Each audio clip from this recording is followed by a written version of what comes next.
შენ რომელი გირჩევნია?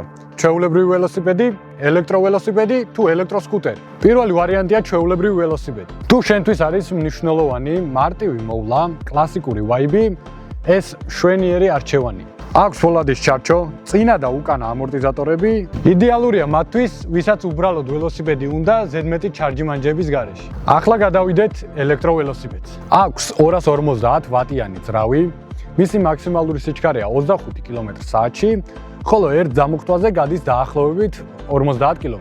ჩარჩო არის ალუმინის, მაქსიმალური დატვირთვა 120 კგ და რაც თავარია, უფრო სტაბილური და კომფორტულია შედარებით გრძელ გზაზე. ეს არის ჩართვის ღილაკი, მარჯვნივ არის ელემენტის მაჩვენებელი. ეს კი არის სიჩქარის აქსელერატორი. და რაც მთავარია, უფრო სტაბილური და კომფორტულია შედარებით გრძელ გზაზე. და მესამე ვარიანტი, ელექტროსკუტერი. ეს მოდელი ავითარებს მაქსიმუმ 30 კმ/სთ სიჩქარეს. ერთ დამუხტვაზე გადის დაახლოებით 20 კმ-ს, აქვს 350 ვატიანი ძრავი, 3 სიჩქარის რეჟიმი, დისპლეი, ფარები და Bluetooth-ის მხარდაჭერა. ასევე მარტივად დასაკეცია, რაც ძალიან კომფორტულია შესანახად ან მანქანაში ჩასადება. და შენ რომელი გირჩევნია? დაწერე კომენტარებში. შესაძენად კი გვეწვიეთ liloshop.gz.